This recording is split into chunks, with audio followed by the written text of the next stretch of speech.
İnşallah yıl sonuna kadar 2024 ilçesinde de açık olmayacak Allah'ın izniyle. Tabii ki malumumuz depremde kaynaklı ciddi bir gelir düşüşümüz de oldu. Emlak vergisiyle çok ciddi bir düşüş var. Atalgazi bölgesinde binlerce ev ve işlerinden vergi toplanıyor emlak vergisi.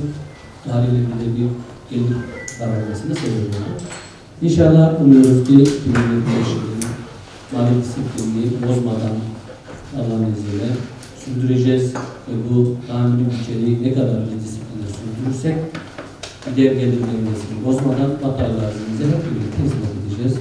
2025 bütçesini Atalgazi'mize, şehrimize hayırlı, bereketli olmasını diliyorum. Bizler de Atalgazi Belediyesi meclisi hepimiz bu katliamı lanetliyoruz. İnşallah tüm dünyadaki gerçekler insan haklarına saygılı bütün ulusları bu anlamda sağduyuya davet ediyoruz.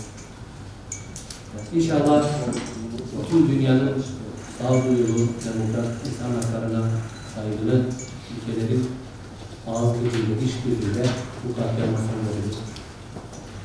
İsrail rahmetli Erbakan'ımıza der de güçten anlar. Maalesef Orta Doğu kalbine yerleşmiş bir ur gibi kurulduğu günden beri bölgeye huzur ve rahat vermedi İsrail. İsrail'in barbarlığını hepimizin adına anlatıyoruz.